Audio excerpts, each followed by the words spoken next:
Well, welcome to our second Digging Deep podcast. And so I'm here with Tyler Griffin, Brian Kaiser, Andrew Crawford, myself, Quint Henniger. And so we got a lot of emails and messages from different people who had seen our podcast or we've dealt with in the industry, and they had a lot of questions for us and just wanted us to see if we could take some of their questions and put it in sort of just layman's terms and kind of walk through some of the issues we deal with and things that they had questions about. So the first one we're going to cover, and the question to y'all is what is the process of starting an irrigation system in the spring? So what do you do? How do you do it? So really, I mean, there's a lot that goes into it. I mean, I could go on for a while about irrigation, but when you're first starting it up, obviously you gotta know where your irrigation clock is and your backflow. So if it was properly winterized from the year before, you're gonna have to cut that backflow back on. And kind of what I do, just since I have many customers and a bunch of systems to go through, I'll just go through all the zones, label them, make my notes of any repairs that I need to do, and then I'll come back and make those repairs. Um, so if it's simple repairs like adjusting some heads or things like that, I may go ahead and do that while I'm there for the initial startup. But if it's major breaks or things like that, then I'll kind of come back and make those repairs. And mine's kind of the same way, just cutting it on and going through and making sure everything's working and getting proper coverage. Yeah, I mean, there's nothing. It's a pretty simple process, especially once you've been doing it for a while. Obviously, come springtime, you've got some clients that you have to prioritize. If you've got flowers going in the ground here in the next few weeks, you better make sure that irrigation's up and running, or else you and the crew will be out there in the midst of installing flowers, adjusting and making those repairs instead of just putting in the flowers, which just backs everything up. But yeah, I mean, they pretty much summed it all up. Know where the clock is, know where the backflow is, and making any notes, whether it be on the card that's on most clocks, as far as where each zone is, kind of the area that it covers, and then making the notes as far as what needs to be repaired within each zone. So it's a pretty simple process, but some people make it harder than it needs to be. So. All right, so each one of you bring up repairs that need to be made. So like, what do you do as far as communicating that to a customer? Like, I mean, how do you handle that? Well, I mean, really, after I go through it, I'll reach out to my customer, let them know what I see. There may be some minor adjustments that I made, but then there's some, more with more extent, and if they're maybe for the time being, if there's a one zone that has a leak on it, I may just cut that zone off completely until I can get back over there. I've run across some properties where there's cut wires or things like that. Maybe the customer had some work done at their property and installing a fence or something, and the fence installer broke the wire, and sometimes I'll get some kind of good feedback from the customer, if I'm running into a situation where I'm not sure where a break may be or things like that, and may kind of ring a bell where they're like, well, I had some work done a couple months ago, and they were trenching in this area or whatnot, and so that'll kind of guide me into the right direction. So I've got one that's right on the corner, and the cars always cut it short and run over a few heads, so she kind of expects it, but just let her know, hey, they ran over 2 or 3 heads over the winter. We just got to get them replaced. And are you just giving like a fixed cost proposal for that, or? Most of the time, it's like a do not exceed. That way, we've got something to work under. Not saying that's what it would be, but Yeah, just to get it started. okay, because when it comes to irrigation, you know, you could go into it thinking it may be, you know, a simple fix, but then one thing leads to another, and where you think it may take 30 minutes, may take half a day, you know. Yeah. So There's no protecting yourself with plenty of time and or you run into a scenario where you fix this break and it reveals another one, right. you know, up the line. Yeah, if you fix one break, then, you know, that pressure basically shows itself at another leak, and then you fix that one, and, you know, kind of And down the line. Communicating that to the customer is the hard part, because that's something they don't ever want to hear. So Yeah, well, and you're giving them a lot of technical information. A lot of times they just don't understand. What's the best clock, in your opinion? I'd The say best controller. the Hunter Pro C or the X Core. What about you? Yeah, I would say Hunter, Hunter Pro C, or, you know, the Wi-Fi. I like the Hydro-Wise. I mean, It's it- convenient. Yeah. Especially when you're on a big property that has, you know, 15, 20 plus zones, you know, nothing's, you know, worse than it being 95 degrees outside and you're running back and forth from one side of the house to the other, you know, cutting each zone on, where you can just walk around the property with your phone in your hand and cut on each zone. Yeah, and most even if it's not a Hydro-Wise out of the box, most new clocks have the potential to essentially you can plug in a remote, so to speak, to where you can walk around to each zone or each part of the yard and go from one zone to the next. But I say Hunter Pro C just out of the simplicity of it. It's easy to show the customer how to make adjustments if they're wanting to, and it's just a super straightforward clock. Mhm. But I mean, Rainbird makes, you know, a good clock and good products, but it's just getting the customer to understand, you know, and not getting too complex. The Pro C to me, It's just more user friendly. yeah, I absolutely, agree, yeah. absolutely. And then, when does everybody need to be cutting their controller on? When do you need to start irrigating? Really, right now is, Yeah. you know, we've had several straight days of, you know, low 80s, you know, it's in the high 60s just about at night. So, I mean, I'm not going overboard with the amount of days I'm watering, just kind of starting with, you know, 2 days a week right now, and then, you know, as we progress into the summer, I'll make adjustments 3 days a week or more.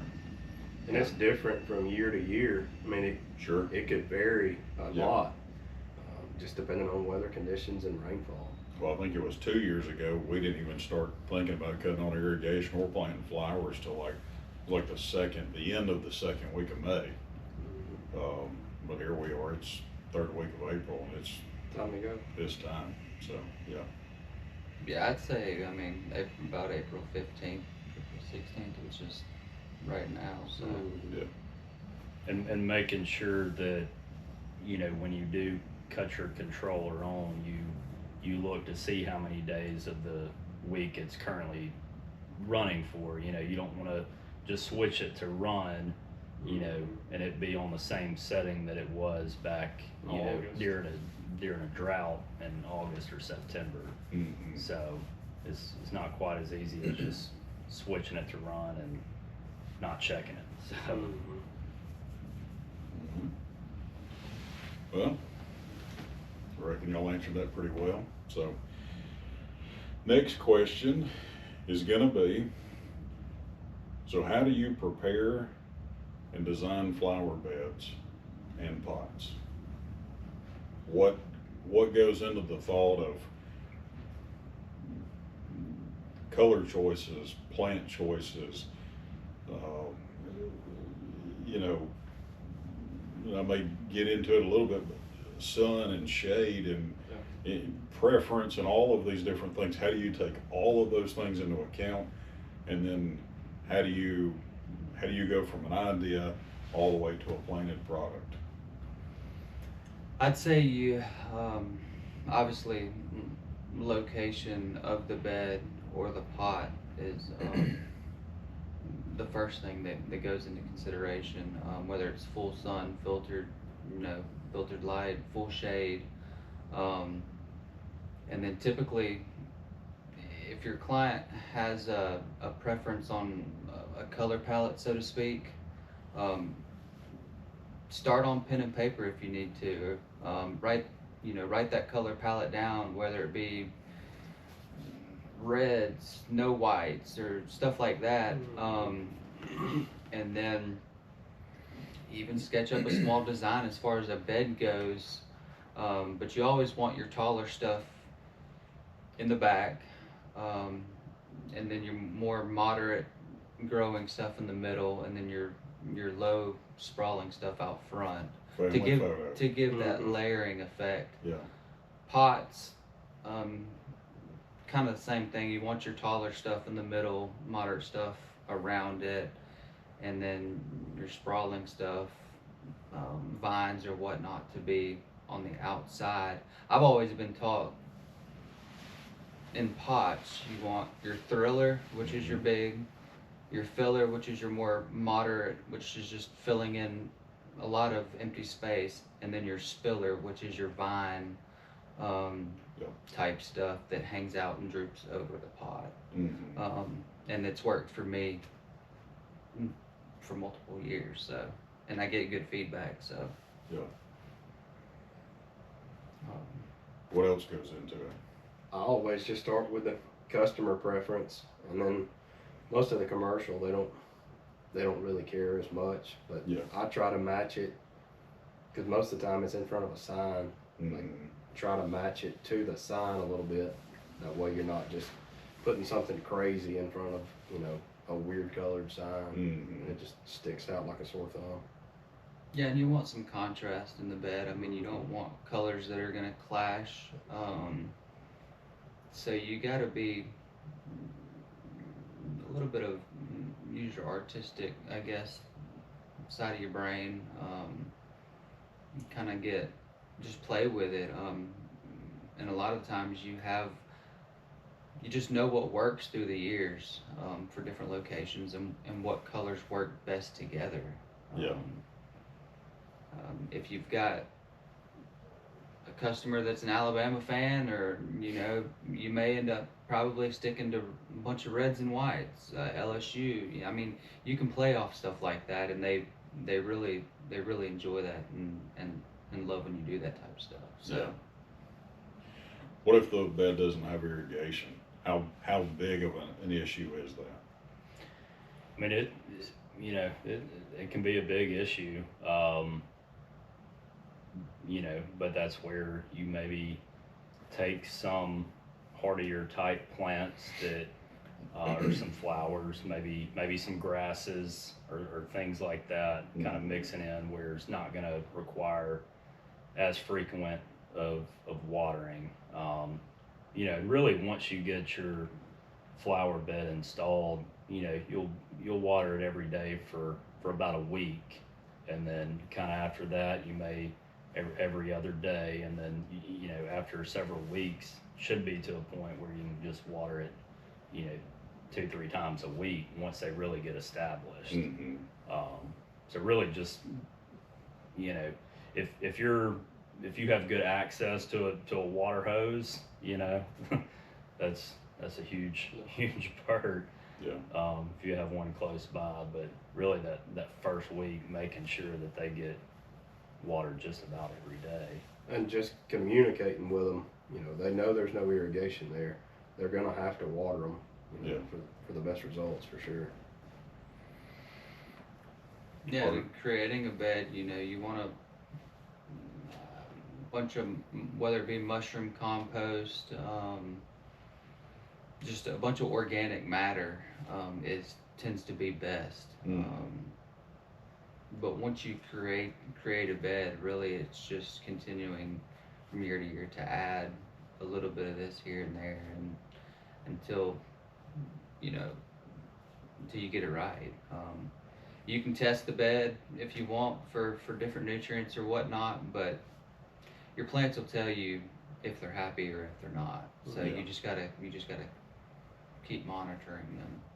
And I don't know what y'all generally use when y'all plant flowers, but I'll use either Osmocote or bone meal or something, just kind of some organic fertilizer. Just kind of after we get the beds prepped, just kind of sprinkle that throughout the beds, and then we plant. So I've had good success with both of those. Yeah, the Osmocote, they tend, depending on which, I guess, variety you get or what have you, you can get a feeding anywhere from 3 to 6 months out of it. But it pretty much has all the macro and some micronutrients that you need. And you can really, I mix it in the bed when we're adding mushroom compost or topsoil or what have you, and really, you know, set it and forget it. And plant your plants and roll on. Mhm. But most people tend to what I see is over water when plants and flowers are newly installed. You You'll want to start seeing some yellowing, especially on some vinca Yeah. if you're over watering. Yeah. So, you know, so keeping that in mind, not to, they do need water, but you certainly don't want to overwater them. It'll be very tough for them to. I've Kind of always back been up. taught, whether it be grass, shrubs, flowers, or what have you, you want to tend to keep them on the hungry side, if that makes any sense. Because if they have everything they need and the roots don't have to spread out and sprawl to go find the food, you're not really developing a good root system. So you just got to keep that type stuff in mind. It's not as easy as setting it and forgetting them, but there's, you know, once you get everything right in the recipe, so to speak, it can be as simple as that. But as you do it through the years, you figure out what works and what doesn't, and then you just roll on. So. And trying to, you know, raise the grade of your flower bed, not having it, you know, nice and level. You kind of want a nice little crown on it. That way, water's just not sitting there, you know, for hours and for days. So you want proper drainage as well. Are there any like must not do's, kind of taboo things that we don't want to name any names, but that you've seen done in the past or what have you that you're just like that should have never happened? As far as just the design or the flowers or the bed, like, You pick. I'm not a fan of having coleus in a bed. To me, I mean, they may look okay here and there, but they just get real long and leggy, and it creates a maintenance nightmare. So see, like I like using coleus in a bed, but we'll go through and scissor shear it Yeah, and keep it more compressed, and it makes it a lot denser. But now, yeah, you see some folks will plant the stuff and just completely ignore it, and the Yeah. stuff gets 3.5 feet tall, then it bolts, and it looks trashy. It does. Like I'll give you a good example. There's a shopping center, you know, not that far from here, and instead of, you know, putting forth some effort and thinking through everything, you to kind of go to your point about like putting in spillers in a flower pot.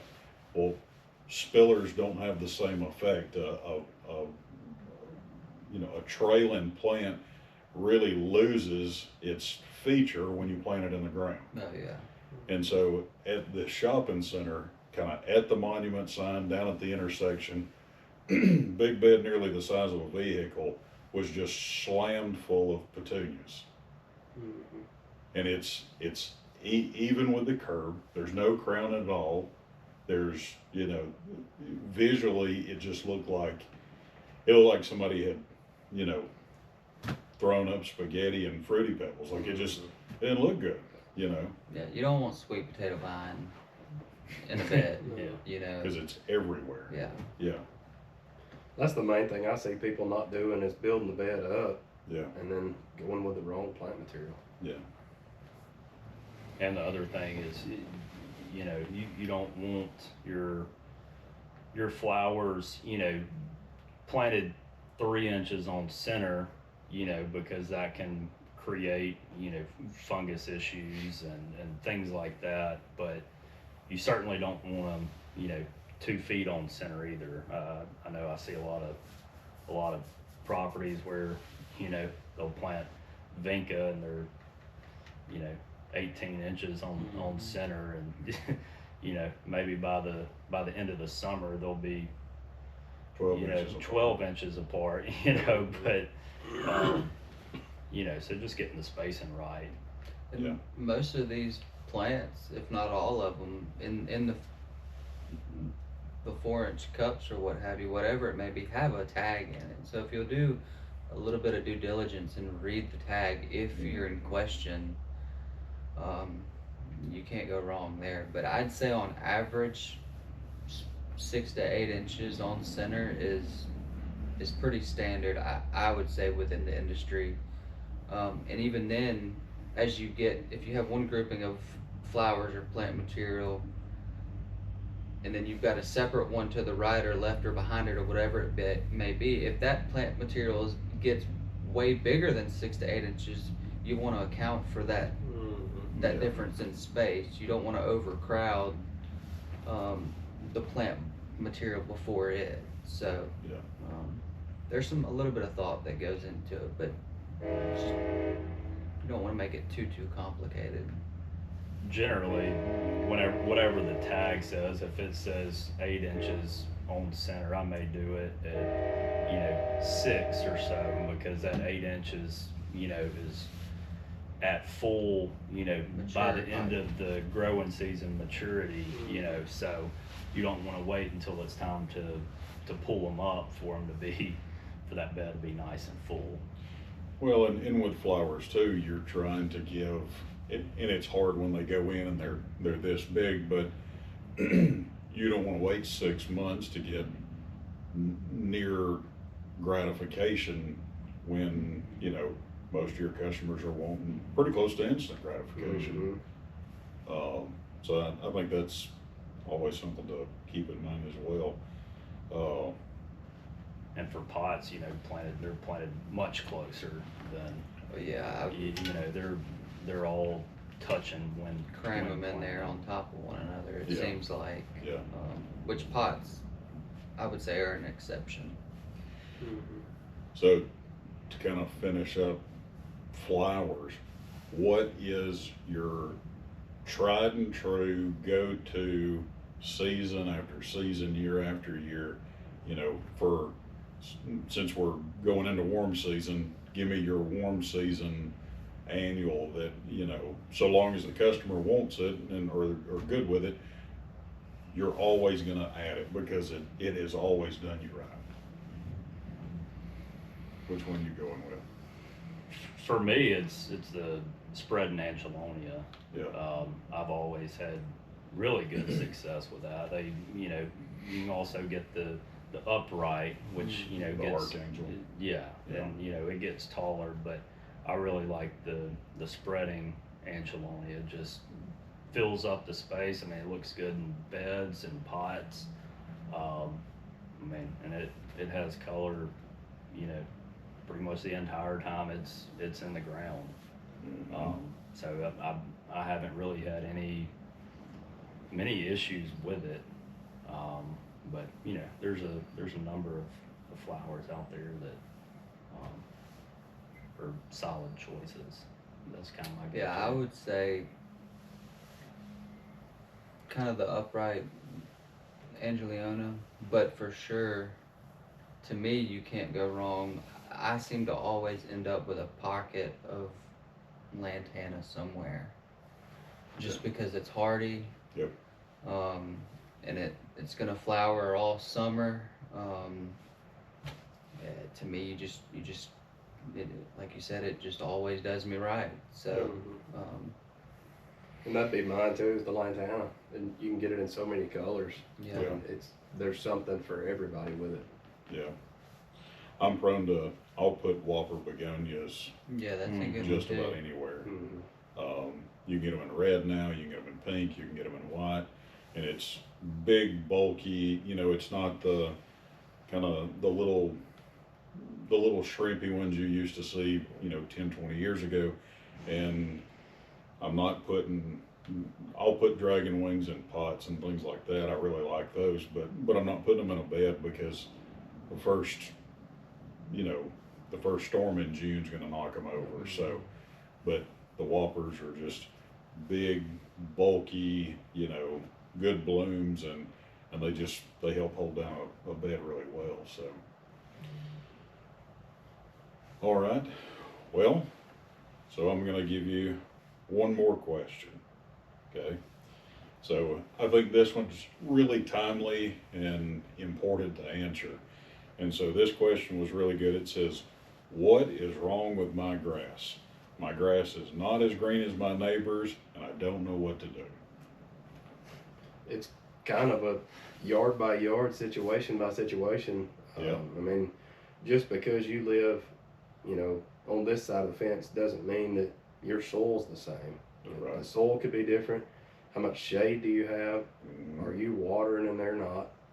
You know, Mhm. how low are you mowing and how often? Like if you mow the grass every third week, you're probably taking off way too much and you're just scalping it back. There's a lot of factors involved there. Well, mentioning Scoutback, if that didn't get done Mhm. back when it was totally dormant, Mhm. you know, like January, sometime in February, you could have still got away with it at the beginning of the month. Yep. But if you didn't do that, and you've got an inch and a half of thatch out there and your thick zoysia lawn, Mhm. it's going to take twice as long for everything to make it up through the ground to warm up, and you actually start seeing anything turn green. So, Yeah, there's a number of things that go into it. But I'd say sun exposure, and really what we're seeing is still stuff coming out of dormancy. So, like he said, location, how much sun is it getting, what type of grass it is. But for the most part, I've seen of my customers maybe a handful of turf that is completely green and looks as it should. mhm. So I'd say now is still early. I mean, give it some time before you really start asking a bunch of questions, Mhm. because it's still trying to, like I said, come out of dormancy and figure itself out. So, and are you applying fertilizer, which is a big helps push out new green growth and does a lot for turf. So there's a number of things that can be wrong with it, so to speak. Yeah, and a lot of time. I mean, you know, sometimes you just got to give it time. You know, and there's kind of like they had touched on location, and you know, if it's a low area in the yard that's holding moisture, and you know, last week and the week before and before that, you know, we've had temperatures in the 30s at night, you know, so if water's sitting, you know, in some of those lower areas, that ground temperature is cooler, you know, so it may be slower to come out of dormancy. And you know, I mean, your neighbor could, their yard could just be full of weeds, you know. Yeah. You know, Yeah. it could just be nothing but clover, and you see green, and you know, You're think just it's nice assuming and it's- wonderful, yeah. but in all reality, it's just full of weeds. Yeah. So I mean, knowing the type of grass you have, and you know, and yeah, the location, and if you did scalp it back, I mean, scalping it back is key. Removing that old thatch, that way, that new growth can, you know, doesn't have a huge issue kind of pushing out. Mhm. So I've always had good success with scalping yards back. And when we talk scout, I'm just kind of maybe asking this for the viewers, so to speak. What do y'all mean? When we say scout, what are we referring to? Well, We're not taking it down to dirt or injuring the root system. no, but so in a perfect world, you're probably cutting. Let's just take the two lawns we deal the most with, both Zoysia and Bermuda. Okay, you're cutting those two turf types somewhere between 2 inches and 4 inches throughout the growing season. And so once it goes dormant and you make it through the majority of your hard frost, and you're within, let's say, 60 to maybe 70 days of it beginning to come out of dormancy, you're going to take and you can do it in increments, or you can make a big mess and do it all at once. Yeah. We encourage our crews to do it, you know, layer by layer, and just work the turf down.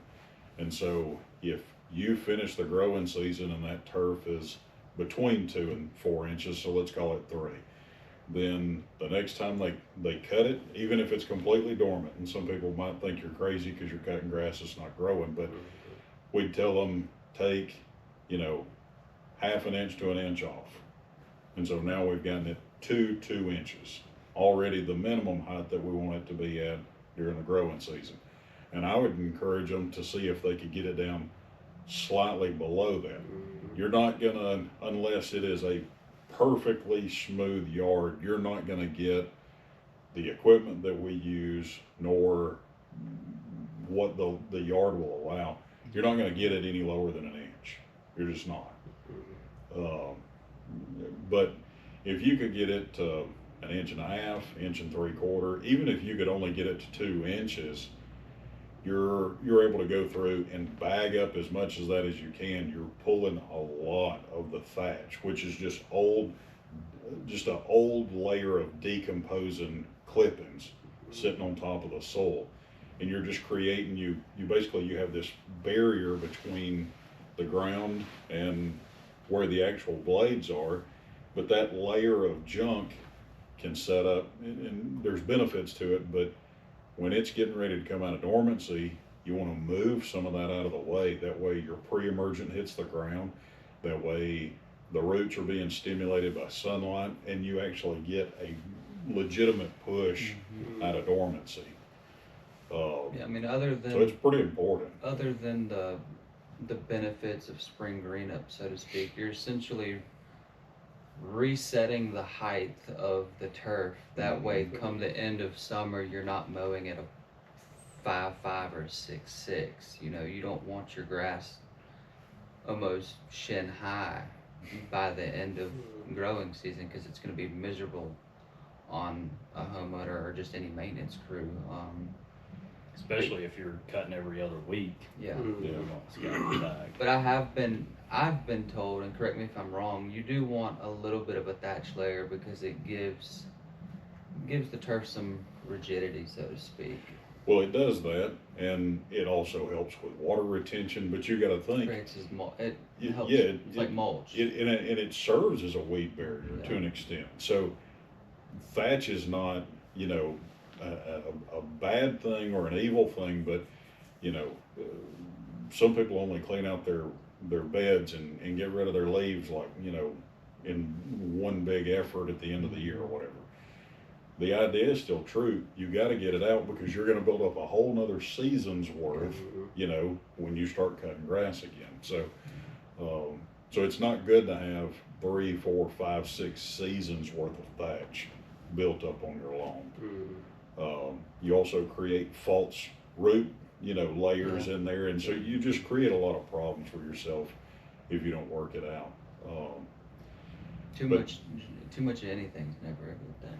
Right, So unless it's chicken and dumplings. yeah. But yeah, so there's an awful lot of things that kind of go into how you answer that question. Sunlight plays a huge factor. Species, yeah, talking about the difference between Bermuda and Zoysia, both of those will respond entirely different. But even within that, within that, you know, plant type, you've got, we probably deal with 4 or 5 different versions of Zoysia and close to as many Bermudas. So each one of those, this particular, you know, hybrid species of Bermuda versus this one versus that one, they all behave entirely different. They look different whether they're completely out of dormancy or coming out of dormancy. I mean, they all behave differently. So water makes a massive difference. What you're putting on them, like what are we putting on our turf right now to help finish coaxing it out of dormancy? We're using a liquid fertilizer right now. Okay. You don't want to go dumping some crazy high nitrogen right now and get some huge jolt right out of the gate. I would stick with something a little lower. So what all is in that? So you've got fertilizer. Is that a more rich nitrogen and low on, like, what does the makeup of it look like? On the Spartec that we're using, Yeah. it's a lower nitrogen, and then Isn't it like it's like a 1300, I think so. and so you're putting out, and of course you can determine how much poundage of nitrogen you're putting out, but you know, we're giving it more nitrogen. We rarely put out anything that has much phosphorus in it, and then of course you want some potassium, but you know, nitrogen leaches out of the soil so much faster than everything else. We've got enough phosphorus in the soil to last us for an eternity. So we don't want to keep pumping that in there, which is why you see lots of your granular fertilizers, 24-011s and 32-08s and 25-10s and different things like that. We don't need any more phosphorus right now, but once we get through that, and I'm confident that also has iron, and we're putting in a micro pack for our macro and micronutrients. So we're giving it, you know, tons of nutrition right now, but we're kind of setting it up to where we want to coax it out of dormancy. We help it with the iron to get it a more uniform green look, giving it the macro and micronutrients so that as it's coming out of dormancy, it's going to start showing us, hey, I might need more of this or more of that. So we're going ahead and giving it sort of all of those things to an extent, and then once it starts to get established for the year, we can kind of see what else we need to do to it. So, is there anything else y'all want to add? I know that we've probably got 10 more questions here that people have asked, but you know, we'll work on those next time. But anything else y'all want to add? No, I mean I think we've hit all the important keynotes, so to speak. You know, springtime is a crucial time to get things right before the growing season. You know, make sure all your T's are crossed and I's are dotted. That way you're not behind the eight ball, so to speak. You're not scrambling trying to catch up on this or that, and you know, if you stay out ahead of things, you'll be in good shape. But it's just a crucial, busy time of year. So, Yeah, yeah. That's really all I got. Mhm. Well, and I guess that'll wrap up our second episode of our Digging Deep podcast. Tune in next week for more questions to be answered, and continue to send those in so that we can get these answered for you, and see if we can help out in any way. See you then.